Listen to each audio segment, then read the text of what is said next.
Saúdo os irmãos com a graça, a paz e a alegria do nosso Senhor e Salvador Jesus Cristo.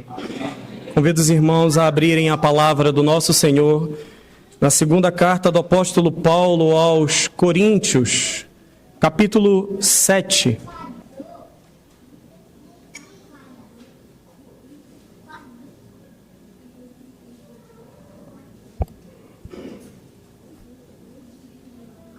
Segunda Coríntios, capítulo 7, versículo 2.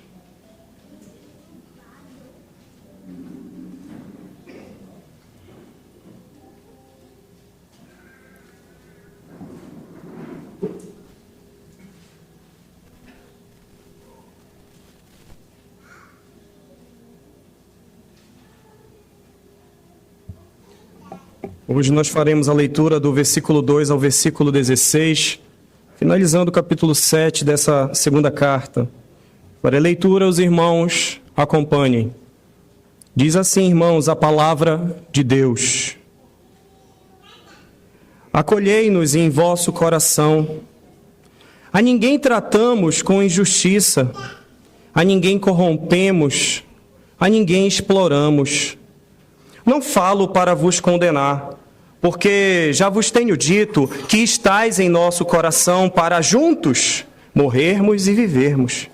Muito grande é a minha franqueza para convosco, e muito me glorio por vossa causa. Sinto-me grandemente confortado e transbordante de júbilo em toda a nossa tribulação. Porque, chegando nós à Macedônia, nenhum alívio tivemos. Pelo contrário, em tudo fomos atribulados, lutas por fora, temores por dentro. Porém, Deus, que conforta os abatidos, nos consolou com a chegada de Tito. E não somente com a sua chegada, mas também pelo conforto que recebeu de vós, referindo-nos à vossa saudade, o vosso pranto, o vosso zelo por mim, aumentando assim o meu regozijo. Porquanto, ainda que vos tenha contristado com a carta, não me arrependo. Embora já me tenha arrependido, vejo que aquela carta vos contristou por breve tempo. Agora, me alegro não porque fostes contristado, mas porque fostes contristado para arrependimento.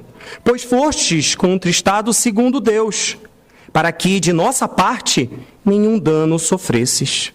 Porque a tristeza segundo Deus produz arrependimento para a salvação, e que a ninguém traz pesar, mas a tristeza do mundo produz morte.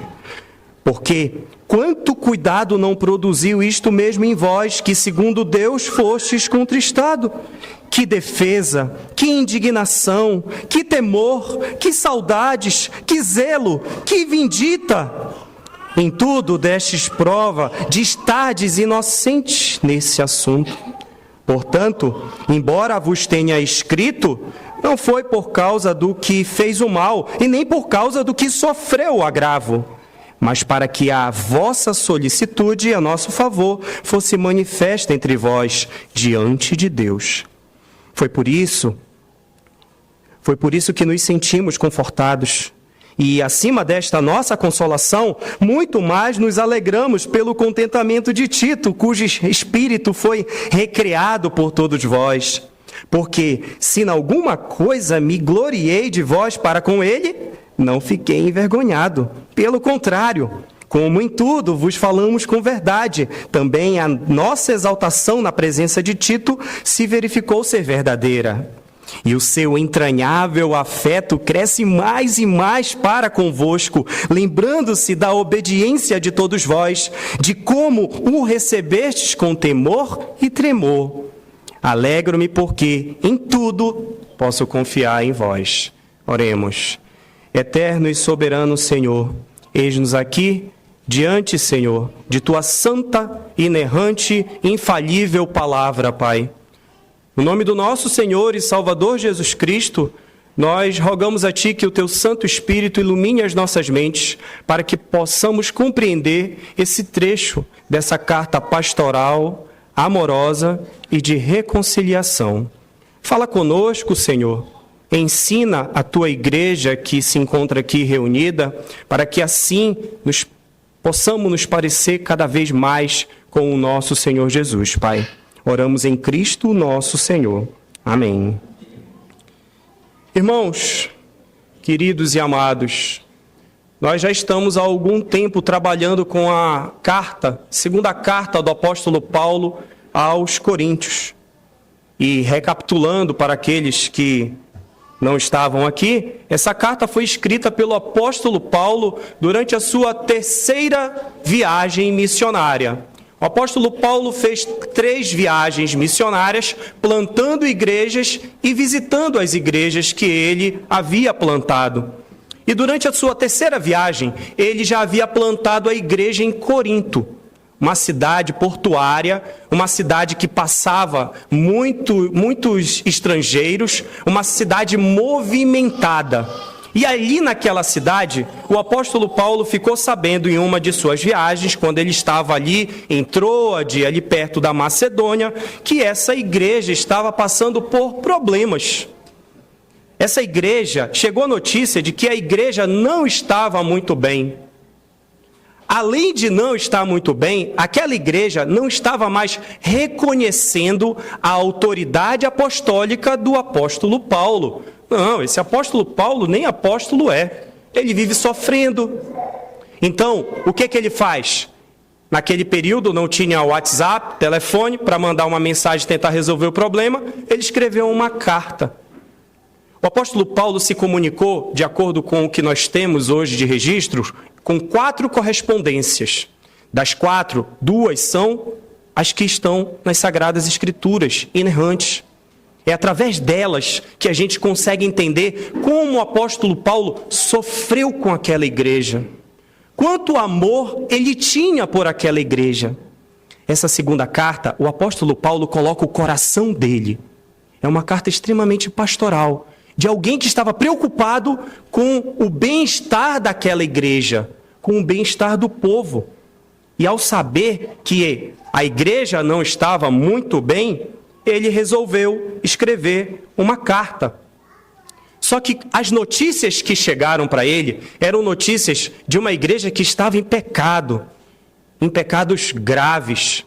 Inclusive, havia uma liderança, havia uma pessoa no meio da liderança que estava trabalhando contra o apóstolo Paulo. Então ele escreve dizendo que eles não poderiam permitir que aquilo acontecesse.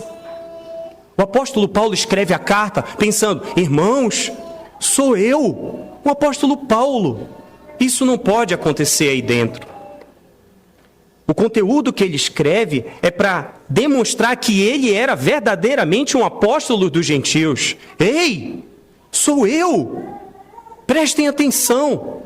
Aqui nessa segunda carta, no capítulo 2, versículo 17, ele condena os falsos mestres. Aquela liderança que estava lá, eles estavam vendendo a palavra de Deus. O termo que nós temos na Bíblia é mercadejando a palavra. Hoje a gente conhece muito bem isso. Basta ligar a televisão em algum canal e vai ver pessoas mercadejando a palavra. No capítulo 3, versículo 1 a 3, ele provou que a própria igreja era a sua carta de recomendação. Eu não preciso de carta de recomendação. Vocês são a minha carta de recomendação. Veja só a igreja plantada. Eu preciso explicar mais alguma coisa? O quanto eu ensinei para vocês?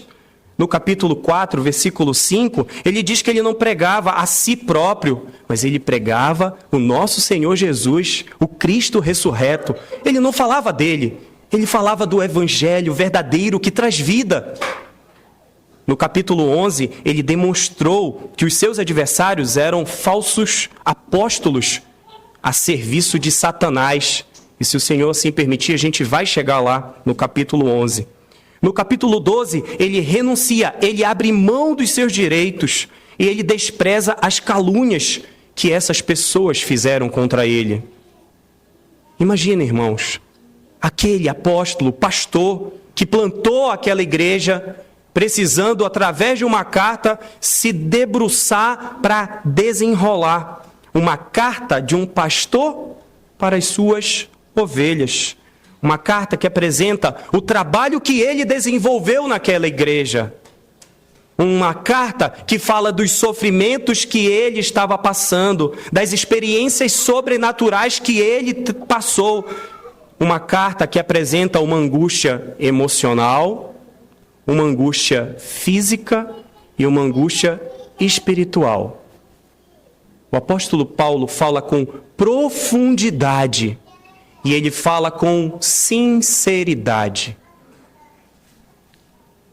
A ideia aqui, meus irmãos, dessa carta é que os judaizantes, aquelas pessoas que se diziam que não eram da tribo de Israel, mas estavam ali defendendo a lei, eles vieram para atacar o apóstolo Paulo e ele precisa se defender. Aí ele escreve a segunda carta. Para quê? Para colocar para aquela igreja, restaurar e num esforço tremendo, buscar a reconciliação com aqueles irmãos. Irmãos, não é isso. Não é essa a ideia. Mas quando ele percebeu que aqueles irmãos estavam em pecado grave, ele escreveu uma carta que a gente chama de, os teólogos chamam de carta severa. É uma carta dura, é uma carta pesada. A gente acabou de ler aqui que agora me alegro que vocês foram contristados, vocês ficaram tristes com o que eu escrevi. Essa carta nós não temos. Não existe essa carta, ela não ficou mantida.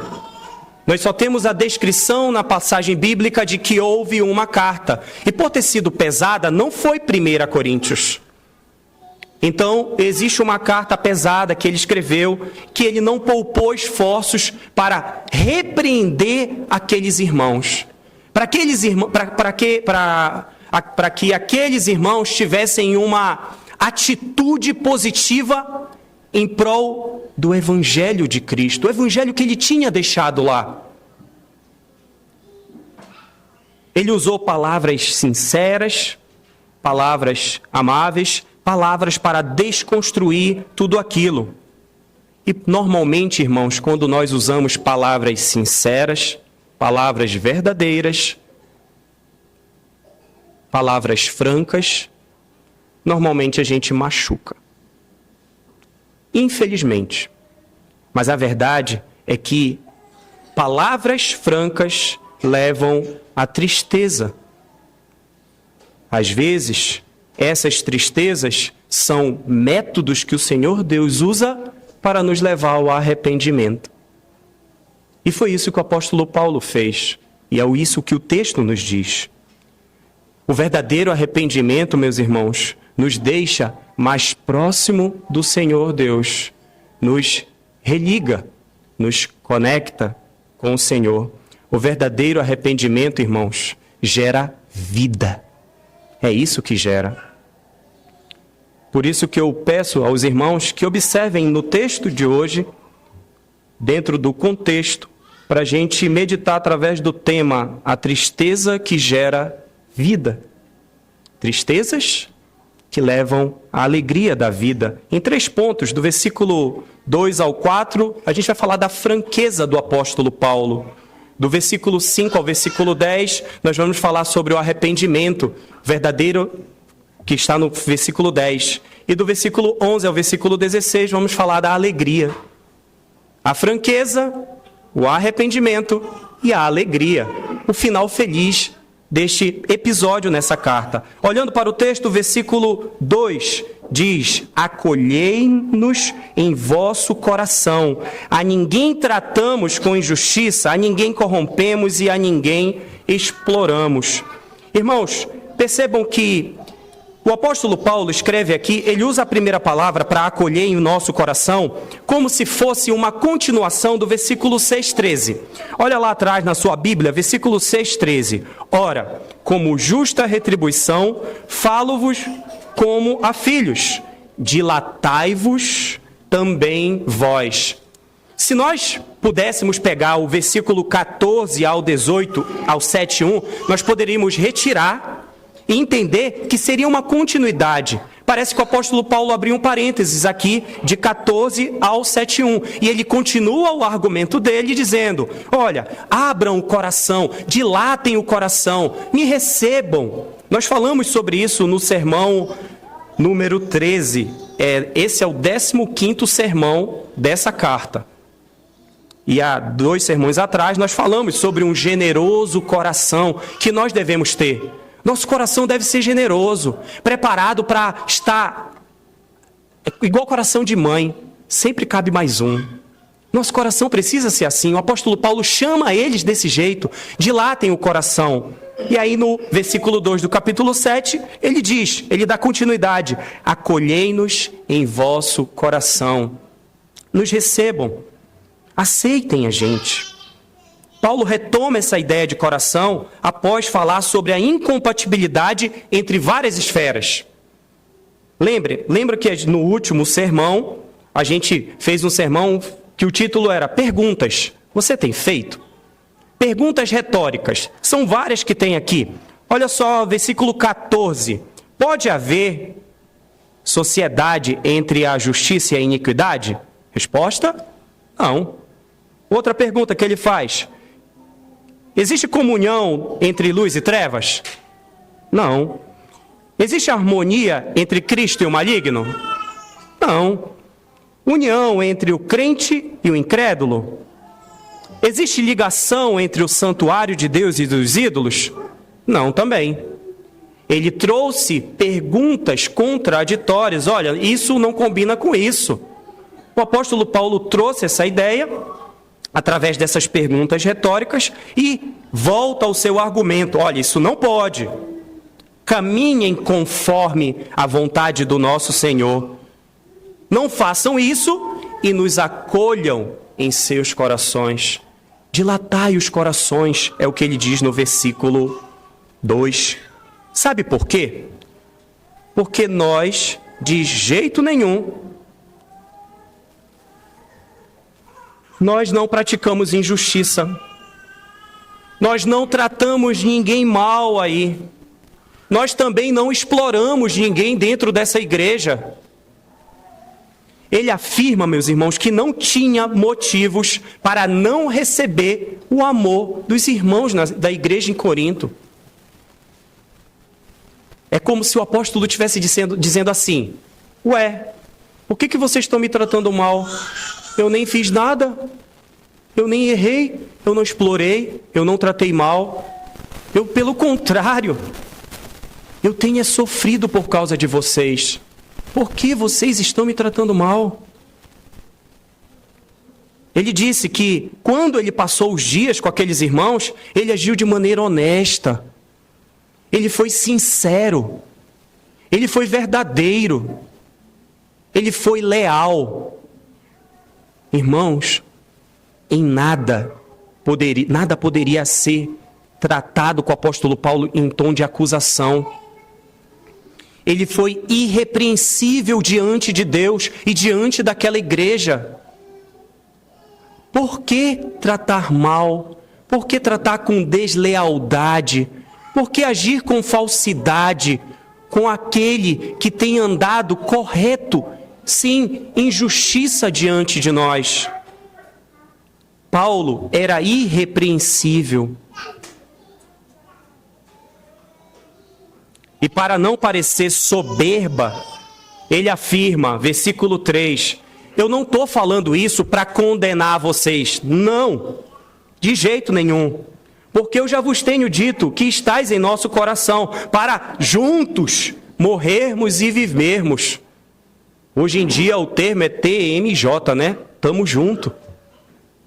O apóstolo Paulo estava ali, junto com aqueles irmãos. Não tinha motivos para aquele comportamento com ele. Ele estava junto, pronto para morrer e viver. De que maneira nós demonstramos amor pelo próximo que está conosco? Será que nós de fato estamos juntos para viver e morrer um pelos outros? E percebam, o apóstolo Paulo está escrevendo uma carta para a igreja, para a gente. Era um relacionamento interno, era problemas dentro da casa do Senhor. Nós estamos juntos, vamos morrer juntos. Vocês estão em nosso coração. Deixa a gente entrar no de vocês. Versículo 4 diz: muito grande é a minha franqueza. Eu estou sendo sincero. Eu estou sendo leal. E é importante aqui, essa palavra no original, ela representa liberdade em falar. Franqueza representa falar abertamente. Franqueza no original representa falar sem segredo. Não tem segredo. Sem uso de figuras, sem o uso de comparações. Uma confiança totalmente aberta, destemida. No original, essa palavra significa coragem entusiástica.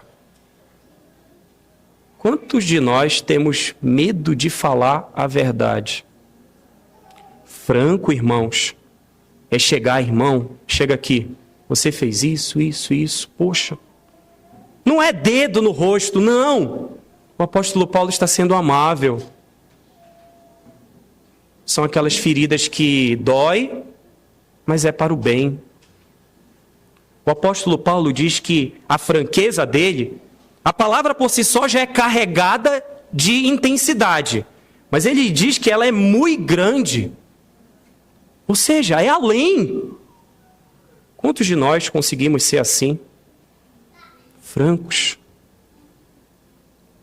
Nem dentro da nossa casa diz que a gente consegue ser assim. Em nossa liturgia, nós lemos aqui, irmãos, o presbítero Enéas leu: não mintais uns aos outros. Mas a gente vacila. Na fala do presbítero Enéas, ele disse: devemos fazer a nossa natureza terrena morrer. Mas quão difícil é isso? No dia 1º de janeiro de 2023, o Senhor me deu a graça de estar aqui, falando sobre a segunda carta aos Coríntios. E o tema daquele sermão foi Metas para 2023. E aprove ao Senhor, no último dia de 2023, eu também estar aqui. E louvado seja o Senhor por isso. Para lembrar das metas de 2023, uma delas era andar mais perto do Senhor. Nós temos aí 2024 inteiro pela frente. Não mintais uns aos outros. Normalmente nós fazemos planos, né? Vamos fazer isso e aquilo. É o momento de renovação. É o momento de vou tentar novamente. Não mintais uns aos outros. Ser franco. Ser sincero. Reatar. Reconciliar. Era isso que o apóstolo Paulo estava buscando aqui.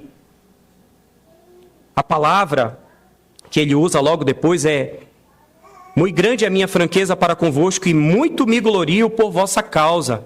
Muito me orgulho de vocês. Mesmo aqueles irmãos falando daquele jeito, negando a autoridade do apóstolo Paulo, ele diz: eu me orgulho de vocês. Vocês estão no meu coração. Nos dias de hoje, o apóstolo Paulo faria assim para cada um daqueles irmãos. E ele era sincero, ele era leal, ele era verdadeiro naquilo. Eu me orgulho de vocês, é o que diz, muito me glorio, muito me orgulho de vocês. Sinto-me grandemente confortado e transbordante de júbilo em toda a nossa tribulação. Ele estava feliz no meio da luta. No meio de tudo aquilo, ele estava angustiado, aquele pastor estava ferido, aquele coração estava sangrando. Mas ele estava feliz. Ele estava orgulhoso deles. Ele não negou isso. Uma cutucada que a gente recebe, a gente já não quer falar com alguém. Bloqueia no WhatsApp, bloqueia a ligação. É possível, meus irmãos, manter alegria em meio às lutas, em meio aos desapontamentos, às decepções? É possível viver como o apóstolo Paulo diz em Filipenses 4:11, digo isto não por causa da pobreza, porque aprendi a viver contente em toda e qualquer situação. É possível viver contente em toda e qualquer situação? Alguns dizem sim. Aí quando chega lá na hora de passar, não. Não, irmãos. Não. As lutas, meus irmãos, do nosso dia a dia nos derruba. As lutas nos aflige, nos angustia. Mas a palavra nos diz que nós devemos perseverar. No contexto dessa carta, relacionamentos são afetados. Relacionamentos são afetados e não são tratados. Eles são deixados de lado. A franqueza deve ser exercida mesmo no meio da luta, mesmo no meio da dificuldade. O caminho para a resolução dessas questões, desses relacionamentos, dessa carta, está a partir do versículo 5, que é o nosso segundo ponto, o arrependimento. O caminho para relacionamentos manchados é o arrependimento. Versículo 5. Porque chegando nós à Macedônia, nenhum alívio tivemos. Pelo contrário, em tudo fomos tribulados. Lutas por fora, temores por dentro. Irmãos, o apóstolo Paulo sabia o que era sofrer. E o apóstolo Paulo era alguém calejado. Sofreu açoites, foi preso. Irmãos, o apóstolo Paulo morreu ali no ano de 64, 65, 66. Preso pelo imperador. Ele foi decapitado. Foi assim que o apóstolo Paulo morreu. Possivelmente, quando ele estava preso, perto da sua chegada, ele escreveu a Timóteo: combati o bom combate, guardei a carreira. Combati o bom combate, guardei a fé.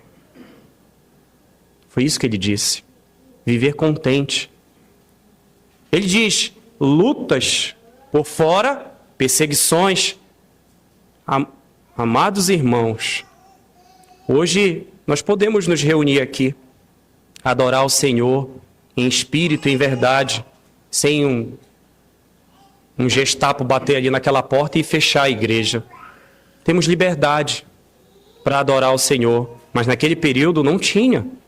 Outros irmãos espalhados pelo mundo também não podem. Mas nós podemos.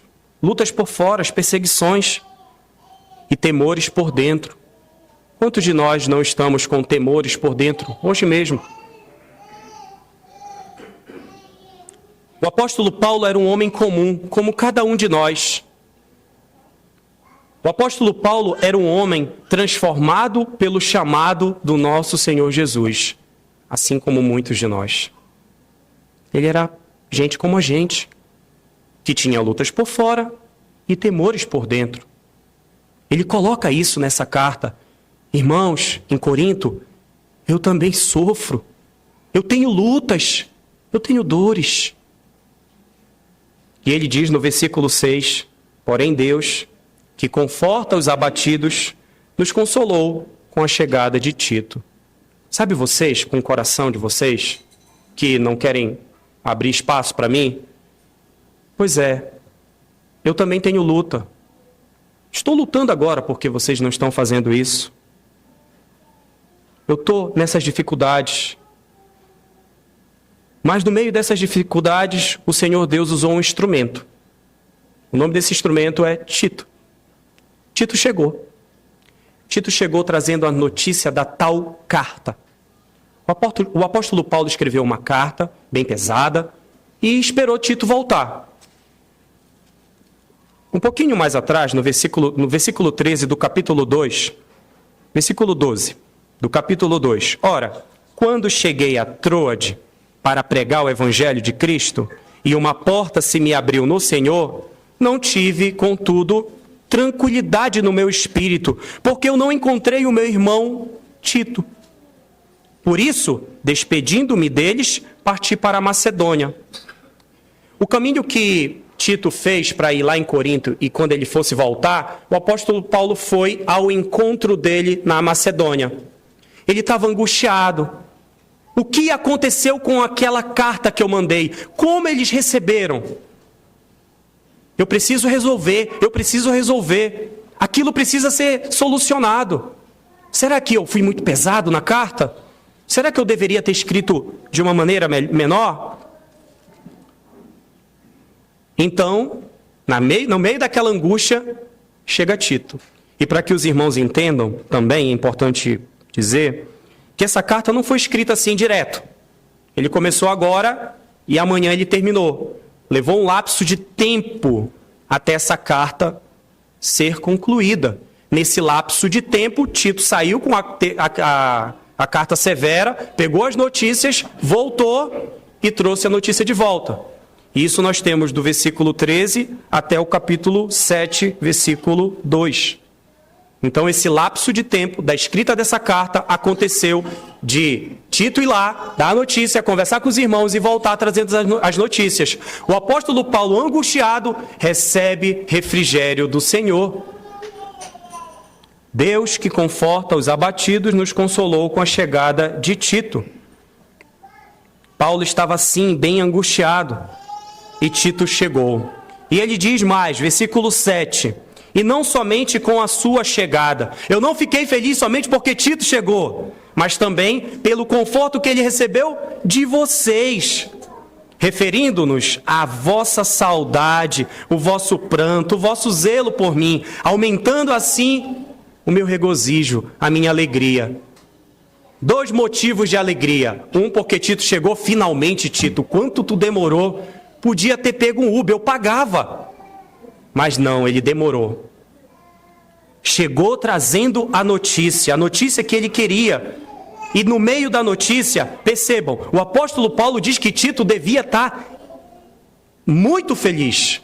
Ele devia estar explodindo. Porque ele disse que eles estavam com saudades. Disse que eles choraram. Disse que eles demonstraram zelo. A angústia deu lugar ao regozijo. Paulo achava que a carta poderia ter sim sido pesada, mas no versículo 8 ele nos diz o seguinte: porque ainda que eu vos tenha contristado com a carta, ainda que aquela carta tenha entristecido vocês, não me arrependo, embora eu já tenha me arrependido. Vejo que aquela carta vos entristeceu por um breve tempo. Sabe quando a gente faz uma coisa, puxa, sério, eu acho que eu pesei a mão. Eu deveria ter feito diferente. Aí não, tá, mas vai, deixa. Foi essa a reação do apóstolo Paulo. Foi por um breve momento. Paulo ficou triste de ter enviado. Ele até se arrependeu, mas depois ele percebeu que não. Foi por um breve momento. O objetivo daquela tristeza, irmãos, ele foi alcançado. Aquela carta foi para gerar arrependimento.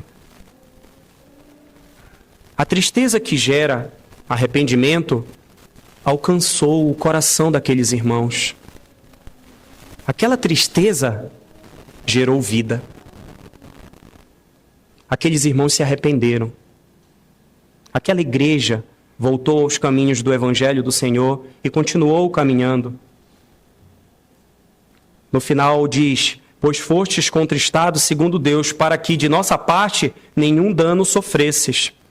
E aqui, meus irmãos, é importante pontuar que da nossa parte nenhum dano sofresses.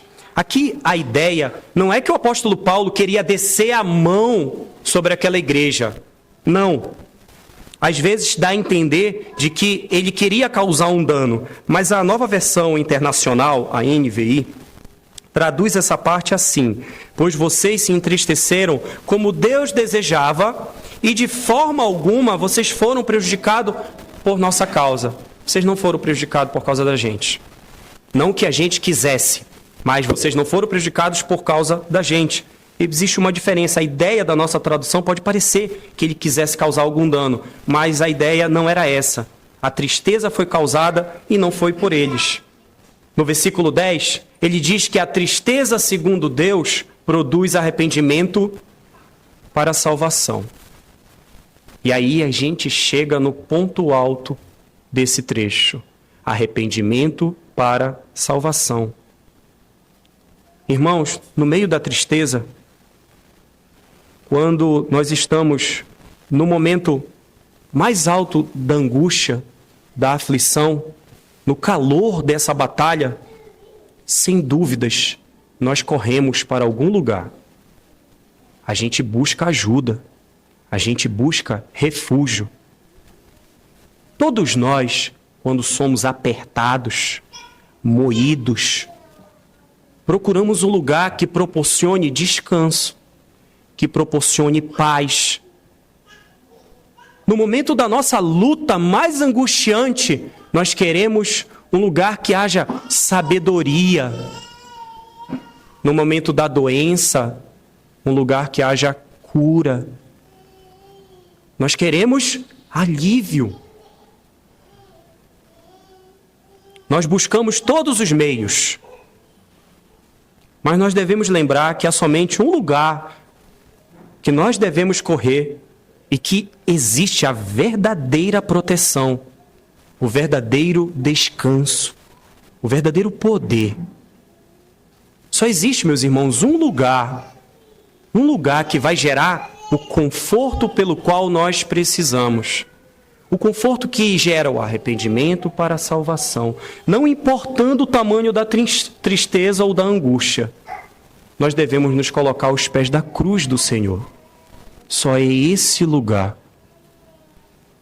São lutas financeiras, mas o descanso só há em Cristo. São lutas contra a saúde. O descanso é uma pessoa. O descanso é a pessoa do Senhor Jesus. Irmãos, o arrependimento para a salvação está aos pés da cruz do nosso Senhor Jesus. Não existe outro lugar. O apóstolo chama esses irmãos em Corinto ao arrependimento. A tristeza, segundo Deus, produz arrependimento para a salvação, que a ninguém traz pesar. E para que os irmãos entendam, essa palavra pesar no grego significa que aquele que não está arrependido verdadeiramente, um impenitente. Na teologia, a gente tem duas formas de arrependimento. O arrependimento por contrição e o arrependimento por atrição. O arrependimento por atrição é aquele remorso, aquele que a gente não se arrepende. Um exemplo disso é Judas, que disse que se arrependeu, mas foi lá e cometeu suicídio. Esse é o arrependimento por atrição, aquele que não gera mudança nas nossas vidas.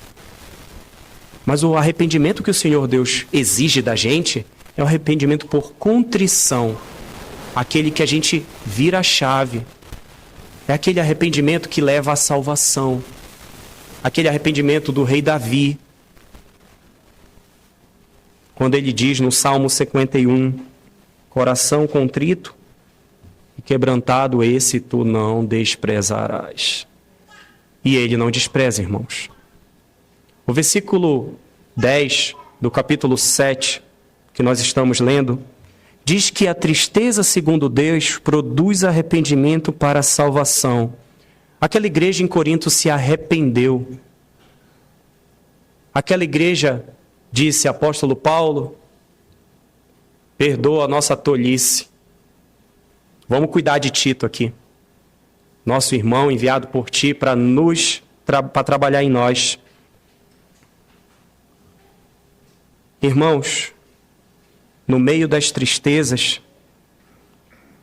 às vezes a gente corre para outras pessoas achando que é o nosso Messias. Só existe um Messias. E ele não está na presidência da República.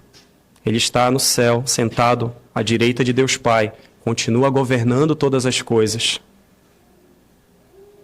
Devemos nos lembrar que nenhuma dessas coisas terrenas nos dará a paz que excede todo entendimento.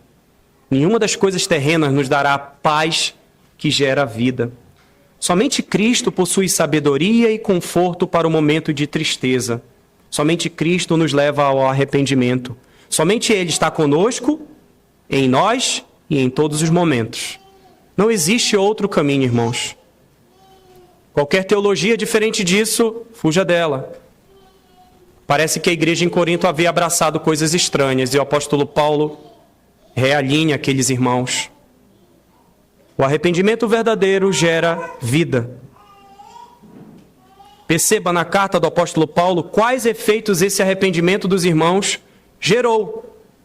Versículo 11 ao 16, é o nosso terceiro ponto, a alegria. Porque, o verso 11 diz, porque quanto cuidado não produziu isto mesmo em vós, que, segundo Deus, fostes contristados. E aí o apóstolo Paulo traz aqui 7 pontos do efeito do arrependimento nos irmãos. Percebam, o cuidado, quanto cuidado vocês tiveram. Em segundo lugar, que defesa os irmãos, a partir daquele arrependimento, defenderam o apóstolo Paulo dentro daquela igreja. Que indignação! Eles ficaram indignados com aqueles líderes que estavam ali. Que temor! Temeram novamente o nome de Deus e voltaram ao caminho. Que saudades! Despertaram mais saudades no apóstolo por eles. Que zelo! Demonstraram o zelo pelo evangelho. Que vindita, represália, castigo. Eles aplicaram a repreensão naquele falso mestre. Irmãos, aquele arrependimento gerou mudança. Sacudiu aquela igreja. O que falta para sacudir a nossa igreja? Para que a gente caminhe conforme o Senhor, como nós temos visto aqui às quartas-feiras, a santificação sem a qual ninguém verá o Senhor. A carta havia gerado o arrependimento genuíno. Um arrependimento que demonstra marcas de uma igreja do Senhor Jesus. Uma caminhada conforme o Senhor Jesus manda. O apóstolo explica o motivo da carta, versículo 12. Agora, que aquela carta ele diz: portanto, embora vos tenha escrito, não foi por causa do que fez o mal, nem por causa do que sofreu o agravo. Percebam que a motivação não foi para repreender o que causou o dano ou para aquele que sofreu o dano. E o apóstolo Paulo está escrevendo na terceira pessoa. Quem foi que sofreu o agravo? Foi ele mesmo. Não é por causa de mim. Não, não foi por causa de mim. Ele deixa bem claro, irmãos, que a ideia era o bem da igreja. O motivo era, mas para que a vossa solicitude a nosso favor fosse manifesta entre vós diante de Deus. Mais uma vez, a NVI, a nova versão internacional, uma outra forma de tradução, diz: mas para que diante de Deus, vocês, igreja, pudessem ver por vocês mesmos como são dedicados a nós. A ideia é que vocês fossem bênção nas nossas vidas. Vocês têm sido bênção na vida das pessoas? Como diz os nossos irmãos assembleianos, varão, deixa Deus te usar. Às vezes a gente não deixa. A gente cruza os braços. O apóstolo Paulo deu uma oportunidade aos irmãos em Corinto de ser bênçãos na vida dele. É o que ele diz: como vocês são dedicados a nós. Era para o bem deles. A carta escrita visava estimular a solicitude deles. Às vezes a gente até pode fazer alguma coisa, mas algum irmão oferece para a gente. Tá bom, irmão. Aceito. Ué, mas Deixa, irmãos. Deixar com que nos sirvam também é bondade. Você deixa de lado o orgulho. Isso trabalha o coração. Isso é bom para a igreja.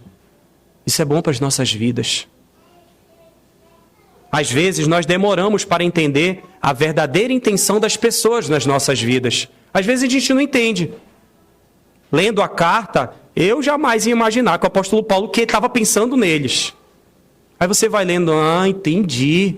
E como é palavra de Deus, é verdade. O apóstolo Paulo queria sim fazer isso. Paulo visava o bem da igreja. Inclusive quando enviou a carta mais pesada. A atitude deles gerou conforto no apóstolo. Veja o verso 13. Foi por isso que nos sentimos confortados. E acima desta nossa consolação, muito mais nos alegramos, pelo contentamento de Tito, cujo espírito foi recriado por todos vós. Percebam, o arrependimento dos irmãos gerou imenso conforto no apóstolo Paulo. E ele ficou mais uma vez feliz por duas coisas. Pelo arrependimento, mas ele ficou feliz pelo irmão Tito.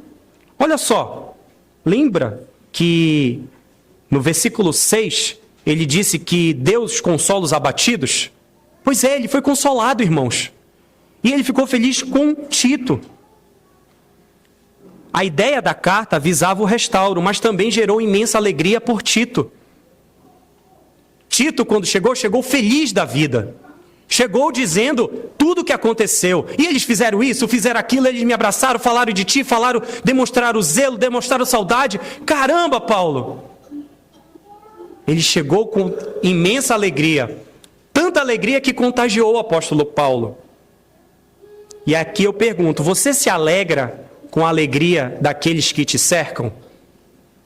Quando alguém chega cheio de alegria, e aí você olha e fica feliz também? Ou dá aquele, dependendo de quem é, dá aquela pontinha de inveja. Irmão, comprei o carro 360 vezes. Legal. Parabéns. Alegria, irmãos. Às vezes a gente precisa ouvir a alegria dos outros e perceber a inveja e a cobiça no nosso coração. Eu não sei de vocês, mas no meu de vez em quando acontece. Poxa, podia ter sido comigo. Poxa, Senhor, me perdoa.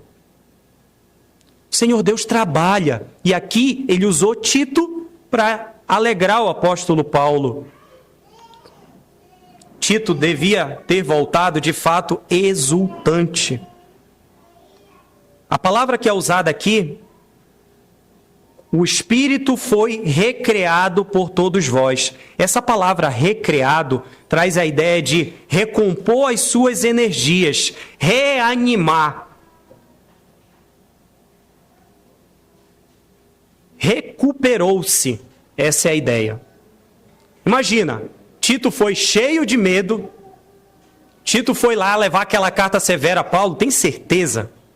O pessoal lá está chateado contigo, né? As informações não são boas. Eu vou levar a carta nesse teor?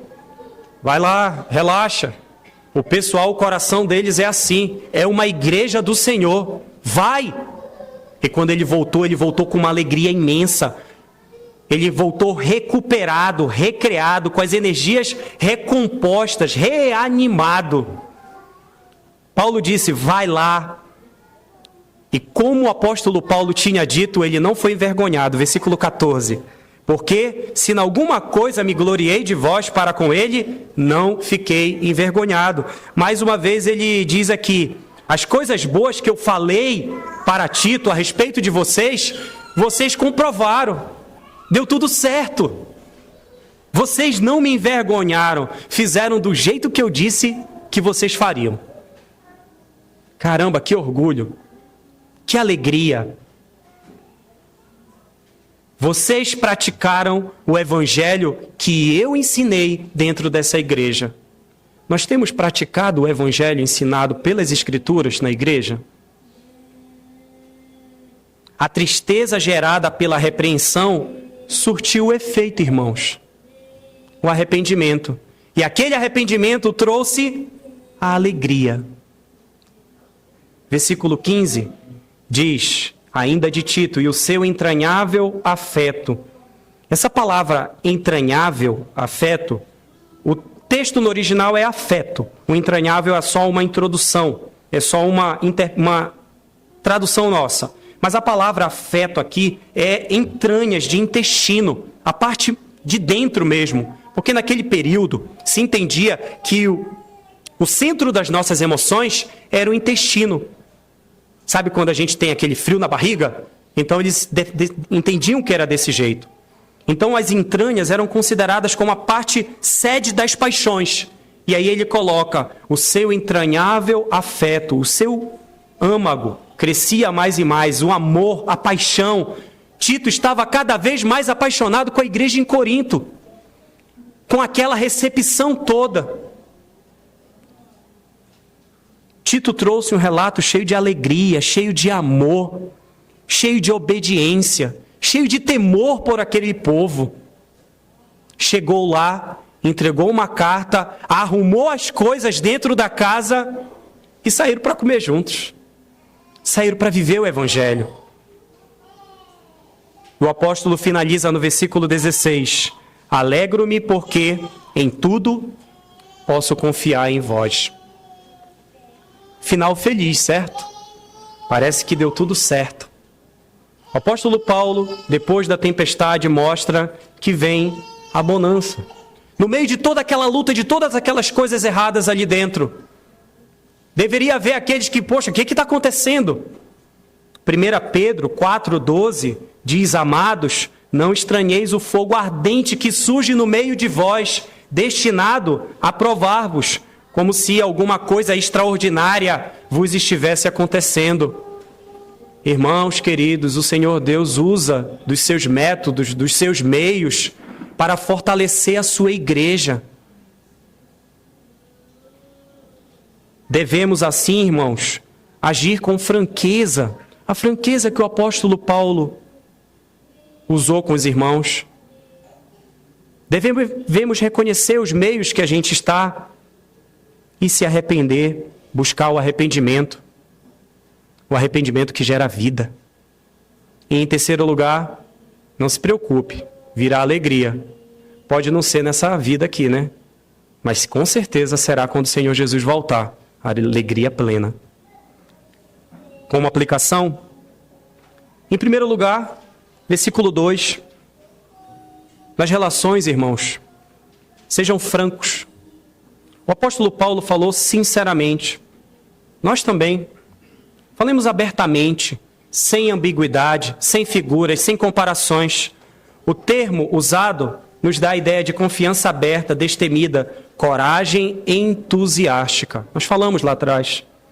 Em segundo lugar, avalie o seu coração quando ouve... Alegre-se com a alegria dos outros. Avalie o seu coração quando ouve que alguém recebeu uma bênção. Mate a inveja e a cobiça e alegre-se. Alegre-se verdadeiramente. Em terceiro lugar, cultive a alegria na confiança em Deus. Está no versículo 16. Irmãos, a confiança em Deus traz alegria. Não existe descanso fora do nosso Senhor Jesus. Devemos cultivar uma fé sólida, baseada na confiança e na obra redentora de Cristo. Essa confiança nos capacita a enfrentar desafios com esperança e alegria, sabendo sim que Deus é fiel. Em quarto lugar, é difícil, mas valorize a tristeza, irmãos. Valorize a tristeza, porque a tristeza muitas vezes leva ao arrependimento. É método pedagógico do Senhor nas nossas vidas. É o versículo 10 que nós trabalhamos aqui. A tristeza pode ter um propósito transformador quando ela está, sim, alinhada com os propósitos de Deus. Nós devemos estar dispostos a reconhecer e a lidar com os nossos pecados. Nós devemos permitir que a tristeza nos conduza a um arrependimento de contrição, um arrependimento verdadeiro, um arrependimento que nos leva para o Senhor. E para a semana, hino novo cântico 178, a excelência do amor. Qual é o adorno desta vida? É o amor. É o amor. Alegria é concedida pelo amor, porque é benigno e paciente, não se torna maldizente e nem se ufana este amor. Oremos. Senhor Deus, Pai eterno, no nosso Senhor e Salvador Jesus Cristo, nós te agradecemos por tua santa palavra e rogamos a ti, Senhor, que haja total e completo arrependimento sobre os nossos pecados, Pai. Que verdadeiramente possamos orar como o rei Davi orou no Salmo 139. Sonda-nos, Senhor Deus, como nós cantamos aqui. Vê se há em nós algum caminho mau. Mostra pra gente o que está de errado, Pai. E nos guia pelo teu caminho eterno.